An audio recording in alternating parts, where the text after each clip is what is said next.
I'm Dick Morningstar. I'm the founding chairman of the Global Energy Center here at the Atlantic Council. And I'm couldn't be happier than to be here. I wish in person, but virtually to welcome our very good friend, Ditte Juul Jørgensen, who is the Director General of the Energy Directorate at the European Commission. Obviously, today's fireside chat is going to be tremendously important. And it's reflected in the fact that well over 300 people have registered to be listening right now virtually, and others, of course, will be online. Later. And Olga Kakova will be handling the actual fireside chat. I'll just make a very few brief observations. We're running a little bit behind schedule, and turn it over to Olga. This is an incredibly important time, and that's obvious, I'm sure, to everybody on this call, given the energy crisis in Europe that's been so exacerbated by the war in Ukraine and by Russia's actions. I might say it seems that, at least in my view, the Commission has been doing an excellent job, and particularly the Energy Directorate, in coming up with steps to deal with this crisis. And that the European Council came out with recommendations a few weeks ago. Be curious, I'm sure we'll all be curious to hear from the Director General where those stand at this point. A couple of maybe more general observations. First of all, there seems to be more optimism today than before as to how Europe can get through the winter. Storage is at an all-time high. Europe has been blessed with warm temperatures so far this fall. Maybe that's a result of climate change or whatever, but that's been happening. And so there are ships that have been lined up to deliver LNG, many of which are now going off to Asia because there's been such a big line of ships. So there is some degree of optimism anyway that we'll get through this winter. But I'll be curious to hear the Director General's thoughts on that, and also her thoughts on what Fatih Birol, head of the International Energy Agency, has said in the last couple of days. Yeah, maybe things will be better than expected this winter, but what about next winter when there'll be no Russian gas, probably no Russian gas at all, perhaps more gas going to Asia and a lot less in storage. Also, I think it's important that it appears that the Commission and the Directorate certainly has recognized the importance of gas and gas infrastructure. It will be good to hear where that's going as far as progress, and how the Commission and the EU will keep that in balance with the energy transition. I know I've always said, my colleague Andras Shemini, who's on the line, has always said that gas is going to continue to be important. Energy security is tremendously important, but it's not zero sum with the energy transition, and we have to double down on that as well. And then finally, of course, you've been in the United States, Ditte, and how's cooperation going with the United States, and what more can be done there? I think I've said enough. Let me turn it over to our Deputy Director General for European Energy Security. She's doing just a phenomenal job and has become a true expert. And that's Olga Kakova, who will be doing this chat with Ditte Juul Jørgensen. This is on the record. We have a large audience. And Olga, why don't you carry on? Thank you so much, Ambassador Morningstar. I really appreciate your remarks and the introduction. Director General, it's just such an honor to have you here with us in the studio in Washington, D.C. during such a turbulent time. And of course, I want to commend the Commission for its graceful and poised approach to the energy crisis. And you have such an impossible task in front of you. For our audience, I just want to remind everyone that this will be streamed on our YouTube channels, on the Atlantic Council website, Twitter, Facebook. So please make sure to reshare this conversation with your colleagues. To follow up on Ambassador Morningstar's questions, and let's start off with just a quick overview of, the European Commission announced a series of proposals and emergency regulations in terms of combating the energy crisis. Could you give us a quick 3 to 4 minute overview of where the timeline for each of those stands? Because some of them are intended to be implemented as soon as possible, and some are kind of more of like a larger proposals that would probably be tackled in early to mid 2023. Indeed. Thank you very much. And first of all, thank you very much for welcoming me here, Olga, and thank you to Ambassador Morningstar as well. It's really very good to be here. Important times and challenging times in the energy sector, and therefore our transatlantic cooperation, our work with our US partners is really a critical element of that, and I'll be glad to say some more about that. But as you suggest, maybe just a brief update on where we are. And so essentially where we're coming from, Russian gas represented 40% of our overall gas consumption until the beginning of this year. That was disrupted by the Russian invasion into Ukraine, by the decrease in supply, by the disruption in supplies by Russia. And our response to that has been Repower EU, essentially deciding collectively within the European Union to become independent from Russian fossil fuels and from Russian gas in particular. And we have taken a number of measures since then to achieve our objective, but also to make sure that we stay energy secure and that we can secure affordable and sustainable energy to citizens and businesses across the European Union. So that has been our objective. Repower EU and how to free ourselves from the dependence on Russian fossil is essentially about 3 pillars. It is about reducing our consumption, and it is about putting in place more renewables, and then it's about replacing Russian molecules, Russian fossil fuel, by fuel from other sources in parallel to that. And so in that sense, it aligns completely with our energy transition. Ambassador Morningstar asked this question. I think it's important to underline that these tracks, the European Green Deal and our Repower EU, are going in parallel and are supporting each other. It's a question about getting it right, also when we have to act swiftly and under emergency measures. So to outline some of the measures and some of the policy initiatives we have taken on the basis of Repower EU and to make sure that we are energy secure and prepared. First of all, we have adopted a regulation requiring gas storage across the European Union to be filled. We had a target of 80% storage filling on the 1st of November, and we are at 95%. So the 80% target, we reached that 2 months ahead of time. And with 95% storage filled now as we go into winter, we are in a fairly good position on that. So that is one initiative taken and one that is already in the process of being implemented.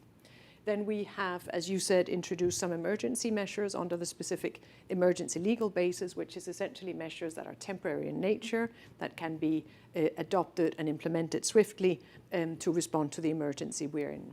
And under that specific legal basis and in responding to the crisis, we have put in place a demand reduction measure, a common European demand reduction target of 15%.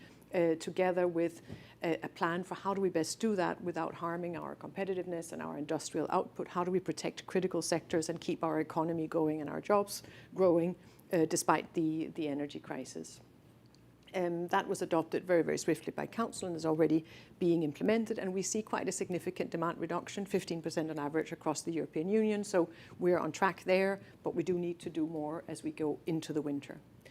The next proposal we put forward and the next measure adopted with member states focused on the electricity sector and the very, very high electricity prices that we see in European markets, resulting essentially from the high gas prices that are at the margin and that are therefore price setting. So we introduced a revenue cap for the lower cost electricity generation, and we introduced a solidarity contribution from energy companies across the European Union, reflecting the very, very high profits that we have seen resulting from the crisis and making sure that the revenue from that will go back to European consumers, both households and businesses, to compensate for the extremely high energy prices we have seen. That was also adopted swiftly by member states.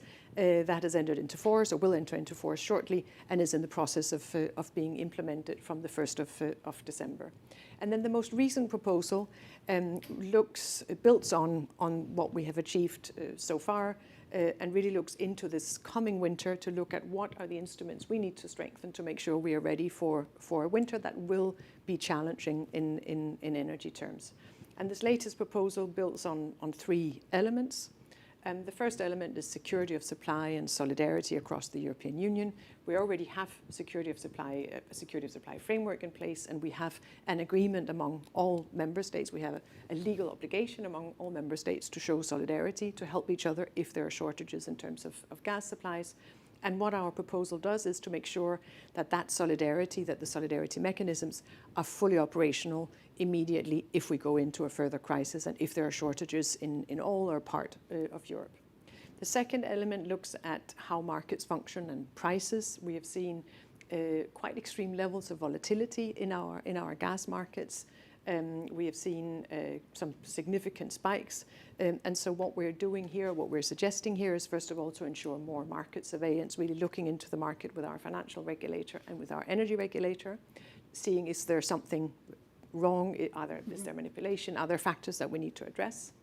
The second thing we do is to provide to make use of financial market instruments to ensure more stability in the market, so essentially putting in place circuit breakers for intraday trade, and also looking at what can we do for collateral. The lack of flexibility around collateral has been a big issue in this sector, and so we're addressing some of those financial markets concern. The third price aspect that we're looking at is the benchmarks. We have the TTF in Europe that was originally essentially put together for pipeline gas, and it has shown fairly volatile and not quite representative of the physical reality. So in addition to looking into that, we're tasking the energy regulator, ACER, with doing data collection, price assessments, and building a complementary benchmark for LNG on that basis over the coming months. And then finally, in the area of prices, we're looking at, as we go into this winter, that could be challenging, is there more we need to do to ensure better stability in markets, to avoid the excessive prices, to avoid the price volatility and the spikes? And with that in mind, we're suggesting developing a market correction mechanism, but that's a two-step approach. So we're discussing with member states how best to do that. So that was the second pillar. And the third pillar is about demand aggregation and joint purchasing within the European Union. Earlier this year, we established a European energy platform to work together via the European Commission and colleagues in DG Energy to bring additional supplies to the European Union in light of the fact that we have lost our largest supplier. 40% of our supplies came from Russia, primarily pipeline. That is now very, very significantly reduced, so we need alternative supplies. So we've been doing a lot government to government, and we've been working with the supplier companies, including here in the US. And what we're now adding to that is a legal mechanism for demand aggregation, focusing on how to fill our storage as we go into the storage filling season in April. And then we're adding an actual joint purchasing, clarifying what companies can do in going together for joint purchase for better outcomes for the European Union.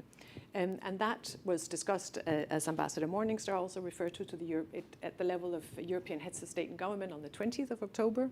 And essentially, heads of state and government have welcomed this proposal and have indeed confirmed the principles underpinning the proposal and asked that to be taken forward swiftly. And the Czech presidency has called for an extraordinary meeting of energy ministers later this month, where we hope we would be ready to adopt this latest emergency package. So another step towards our preparedness and securing sustainable and affordable energy for Europe. So that is essentially, that's where we are, the short version. But as Ambassador Morningstar has also said, we're really looking also ahead to the coming winter, the storage filling season, April and beyond, but also the coming decade to make sure that we stay energy secure. Thank you so much. I'm so impressed that you were able to get through all of this summary. I mean, there's so much going on in such a short time. So thank you for going through this. And storage being filled at these high, unprecedented levels is such a success story. And I think it just shows what can happen when, allies are working together, when the EU is working together and member states are working together. But as you mentioned, it's no time to be relaxed as we're going into this winter and the next several winters after that, particularly when it comes to further storage discussions. So until these emergency measures were introduced, beforehand, member states were really not mandated in terms of sharing their, storage supplies. It was really up to them to discuss those bilateral contracts. And before these measures, there's only been a couple, I would say over 6 or so, correct me if the number is higher now, there were actually, these bilateral agreements that were actually put together. So in terms of having some kind of a formalized proposal on having that storage being shared, particularly as emergency measures kick in, and particularly as supply crunch could kick in even further. That's extremely important. But at the same time, you also have several member states who have done their homework, and in the last several decades, they really have invested heavily into diversifying supply, building out infrastructure, and invested a lot of their own money, and a lot of times with EU support as well, a combination of both in most cases. So as you're thinking about these emergency mechanisms, making sure that if there's a huge supply crunch going into this winter, and these states are forced to share in a certain way, balancing out how to ensure that the states who've done their homework, who've done the investments, that they're properly compensated and rewarded, if you would. How are you thinking through balancing those two? Well, I think, first of all, as you've also said, the efforts towards diversification and energy security infrastructure has very much been a common European effort. We have had European financing, we have had European planning. It has been a key objective in our energy policy since the last energy crisis, where some of our member states were disrupted by the Russian supplier. And what was agreed at the time was that we need to make sure that all parts of Europe have access to more than one source of supply. And that has essentially been achieved, which is also an important aspect in the preparedness in this crisis. Then, as you've said, member states essentially designed their national energy policy within this common European framework, and they have taken different decisions in terms of supplying source, energy mix, and we respect that. That reflects the national circumstances, but I think it's this overall European framework that has driven the developments towards diversification. It's those shared objectives. The member states that are more diversified and more prepared, they reap the benefit from that preparedness and from that diversification. So I don't think there's a question of compensating that. It simply is a good thing that many member states have taken steps to do that and have developed a diversified energy base and a diversified range of suppliers and a good energy mix. I think the critical point here is to recognize that there are different national circumstances, including geographic circumstances, that member states cannot work their way out of. They are what they are. There are historic circumstances of member states having received most of their energy supply from a certain source for historic reasons. And again, those are facts, and we need to make sure that we, at European level, work together and help member states overcome whatever the geographic or historic challenges are, so that all European member states are ready to get through the crisis, and that the citizens and businesses across the European Union are ready to do that. Fantastic. We've seen a tremendous number of really creative mechanisms at the national level to support energy consumers and also industries. At the same time, also EU-level proposals that you just outlined for us kindly. Could you talk through how you are coordinating and making sure that the national solutions are being coordinated also with some of the proposals at the EU level?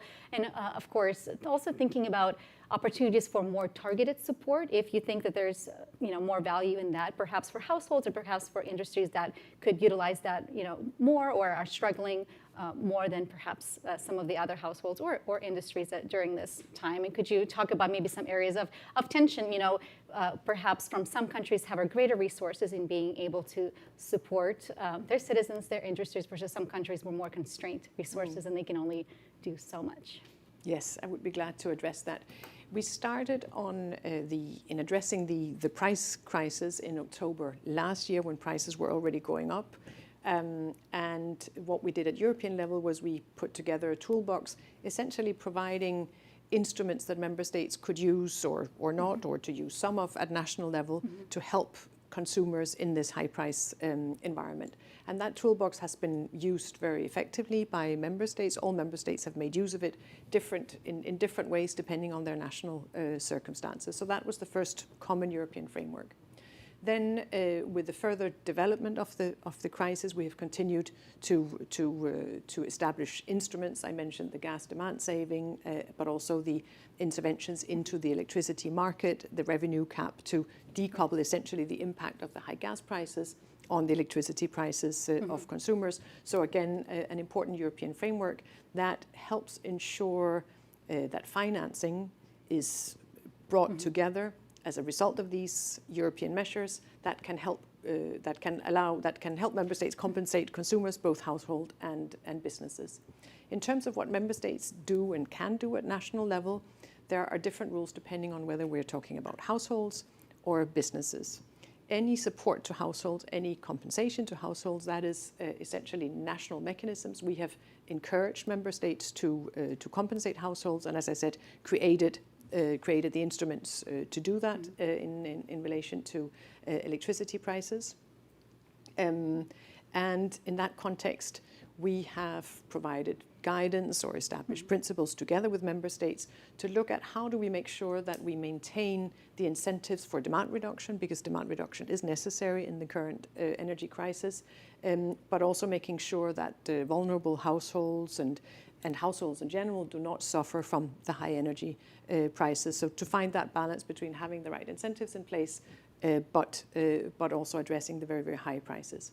When it comes to compensation to businesses, we have considerations around the internal market to make sure that there is a level playing field across the internal market.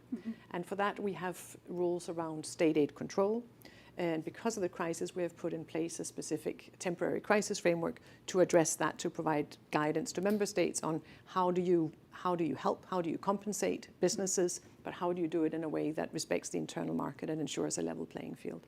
And essentially the very short version of it is there's more room, of course, for helping small and medium-sized enterprises because that will have less impact on the internal market, whereas if you look at other businesses, we need to make sure that that's done in a way that doesn't distort competition. But there's been a lot of clarification provided there and a lot of room for providing the necessary compensation given the extremely high prices and the significant concerns we have in Europe about our competitiveness and our ability to continue some of the more energy-intensive industries.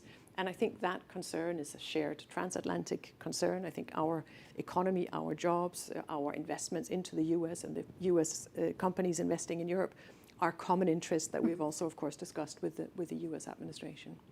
Yeah, thank you so much. You mentioned that natural gas, particularly piped natural gas, is playing a disproportionate role in determining what the electricity prices are, and that's kind of that big, larger problem. You talked about kind of dealing with some of the longer-term solutions with Acer in developing better ways to calculate it. But in the shorter term, you also talked about how right now some of the renewable energy generations, their profits are capped on 180 euros per megawatt hour, and at the same time, there's this huge push, especially going into COP27 here. Next week. Yes. It's just around the corner. It's unbelievable. And Europe looking into doubling its renewable energy generation by the end of the decade. So this tremendous goal.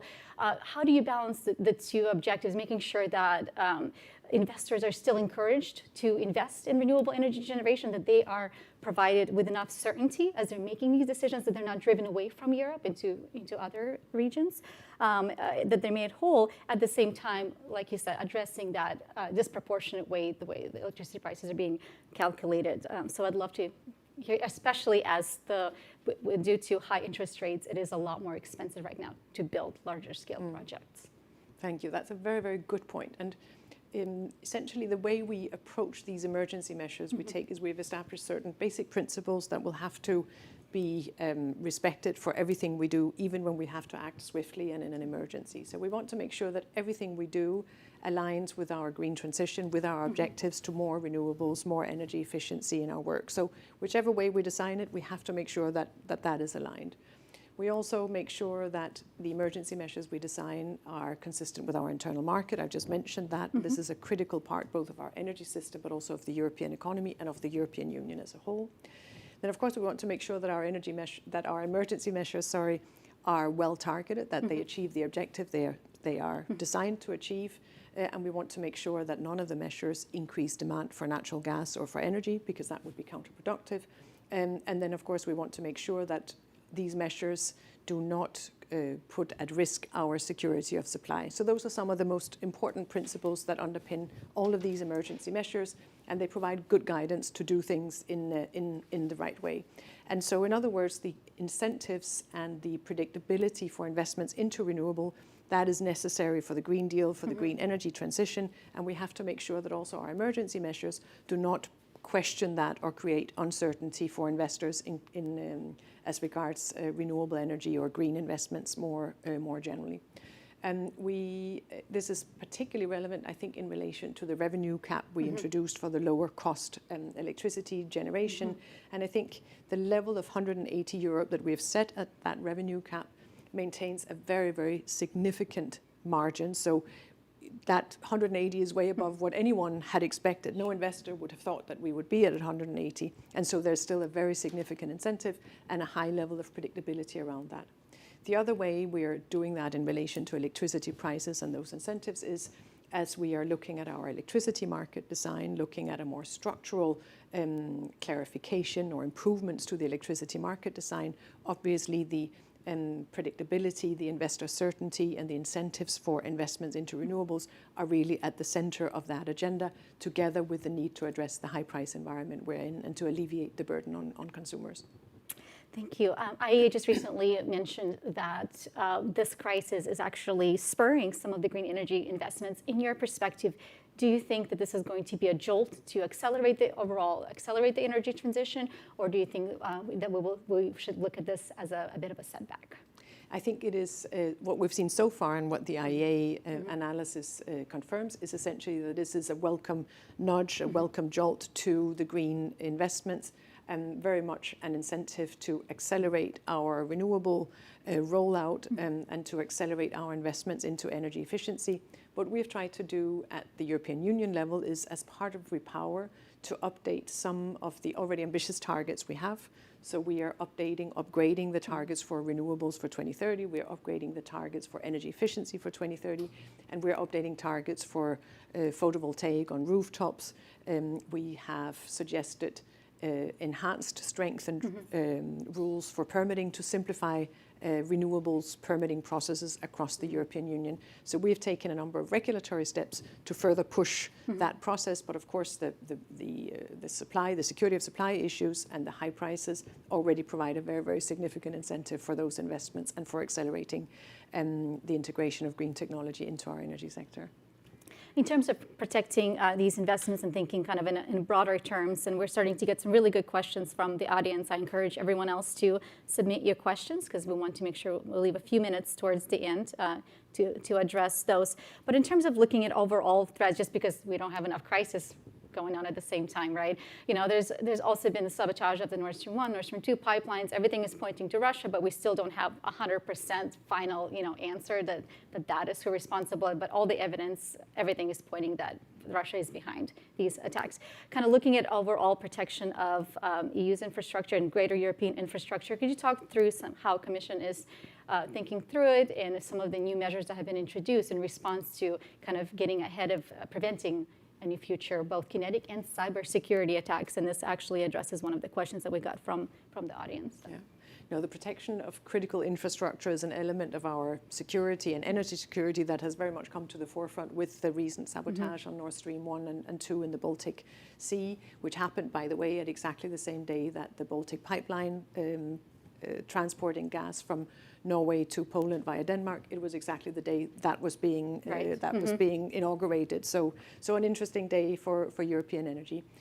On that backdrop, the Commission has presented a recommendation to Member States on the protection of critical infrastructure, setting out a series of actions that we should take together at European level, but also, of course, nationally to protect critical infrastructure, and that is very much in the energy sector, but also in the cyber sector, cables and other things out there in the seas, in the sea basins around the European Union. So a lot of common action there, and then of course action at national level, but also discussion with other partners in the neighbourhood, such as Norway, that has a very significant seabed infrastructure in the energy sector. I think we're going to continue work within that recommendation, continue coordination and cooperation across the European Union. We've got a new legislative framework coming into force very soon, and that is very clear on the role of energy infrastructure in that context. So I think there's going to be more attention around that in the coming months as we go into this challenging winter. Another aspect of that is not European Union critical infrastructure, but the energy security of Ukraine. Right. We have seen in these last weeks of the Russian war in Ukraine increased attacks on Ukrainian energy infrastructure. We've seen a very significant part of Ukraine's energy infrastructure and power generation structure essentially being taken out. So what we're doing there to help Ukraine is to provide assistance, really technical, specific assistance, the spare parts that are needed, the expertise that is needed to help bring that online as quickly as possible, and provide energy security also for Ukraine at this very, very difficult time. So another important aspect of infrastructure that we're working on closely with Ukraine. Yeah, I'm really glad you mentioned Ukraine. I think kind of looking at some of the other opportunities and also issues. You know, Ukraine has tremendous storage capacity, about 30 BCM. Only half of that is full right now for obvious reasons. You know, there's a lot of risk. So of course, you're not going to have countries, you know, going in and trying to fill up a lot of Ukraine storage or utilizing it because it's a war zone, because there's risk of, you know, Russian attacks on the infrastructure, on the storage. At the same time, do you think there's a role for European Union to kind of help still utilize that storage capacity? Or, you know, storage is just an example, but in terms of other assets that Ukraine has to offer, but helping offset some of the risk as companies thinking about utilizing it. For example, if some companies were to say, we really want to take advantage of that 15 BCM of storage that's currently empty in Ukraine, but we're really worried about the risk. What if Russia blows up this infrastructure or siphons off or steals gas off of it? You know, we really don't want to put ourselves, you know, in that position. Is there a role for European Union to be able to kind of backstop some of that risk at all? Yes, indeed. We have a very close cooperation with Ukraine, with the Ukrainian government, and with other countries in the region through the energy community, in particular with the Western Balkans and Ukraine and Moldova. And we have strengthened that cooperation further, including since Russia invaded Ukraine. One of the important developments in the energy sector was the synchronization of Ukraine with the European electricity grid. This happened very, very quickly. It was meant to be a test, but that has become permanent now, and that opens up a really interesting avenue of potential further Ukrainian exports of electricity to the European Union. Because there has been excess capacity in Ukraine, this is a really important part also from an economic perspective. That's of course not possible now with the attacks on the energy infrastructure, but it is something that we continue to work on to strengthen and to accelerate as well. All of the initiatives we have taken under Repower EU, including the Repower EU itself, but also the storage regulation that I referred to earlier, are also applying to and relevant for Ukraine and Moldova and the Western Balkans. So essentially, we work very, very closely with the energy community countries and see them as part of our energy system and part of a common energy market. And that will be the way in which we continue to engage with Ukraine. Another aspect where we've been working very closely with the Ukrainian government and with international partners is, of course, the security around nuclear power plants, the Zaporizhzhia power plant, and the very dramatic developments there. So I see a significant cooperation and a role for us there together with Ukraine. Thank you. We're already getting some really good questions coming in. Please continue submitting those. One of the questions, and I'll add on to it a little bit to make it a bit broader. The future of Russian energy exports, you know, depending on, of course, there's different scenarios on how the war could evolve. There's just been horrible atrocities happening this year, and they just keep escalating.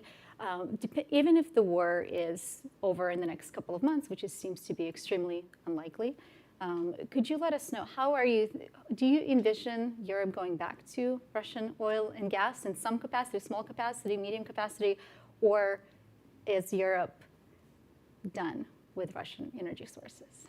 Well, I think what has happened since the beginning of the year has been a unilateral Russian decision to disrupt supplies to a number of European member states. Almost half of our member states have seen their supplies disappear. And so we are in a new situation.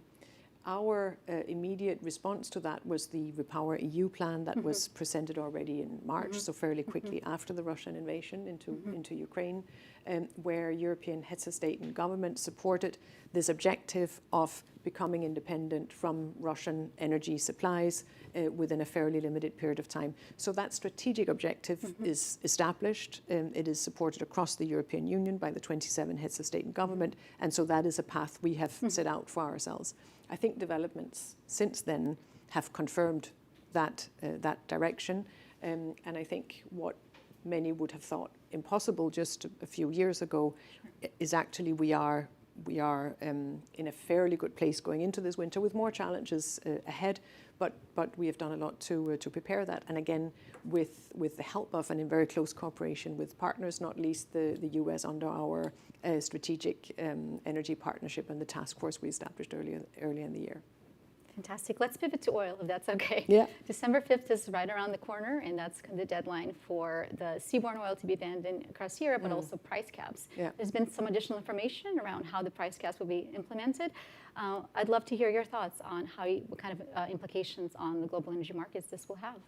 It's one of the things we have discussed recently with partners in the International Energy Agency. We've obviously been looking at gas markets with partners there, but we've also been looking at oil markets and have benefited from the analysis of the International Energy Agency.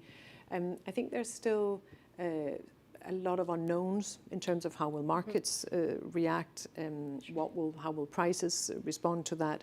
So I think there are too many unknowns for me to speculate on that. I think the analysis we have seen already is interesting, but there's still a number of unknowns there. But we've had preparation time to put in place the necessary mechanisms. We have made sure that those member states that are dependent on pipeline oil and on refinery capacity that need to be adapted, that is catered for in the sanctions instrument, in the measures we have adopted. And so I think we are in a good place as that now enters into force. But again, some uncertainty or some unknowns in the market that we'll see how that develops. Sure. A more immediate event that's right around the corner, we talked about COP27, kicking off just a couple of days in Egypt. And in the short term, a lot of countries had to turn back to coal and really ramp up just to keep the lights on. And of course, that's completely understandable, to make sure that there was enough fuel and electricity both for households and industry.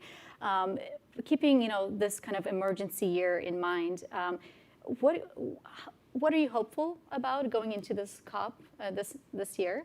And what are some things for us to look forward to in terms of either announcements or additional things specific things to be paying attention to? And do we feel like this is a turning point for when we talk about climate and making sure that we're talking in energy security and climate kind of a nexus, and the two don't have to be at odds, that they both can be pursued in tandem? Do you feel like there has been a shift as we go into COP27? I think so. I think, first of all, COP27 is building on important achievements in COP26. We had, for example, the Global Methane Pledge, which was really an important step into addressing methane emissions resulting from energy extraction and from the energy sector. And we will be following up on that with partners and making sure we implement that. A lot has happened also here, so close cooperation between the US administration and the EU also on those aspects of energy and climate policy. In terms of the energy security and climate security going hand in hand, I think that's an absolutely critical point.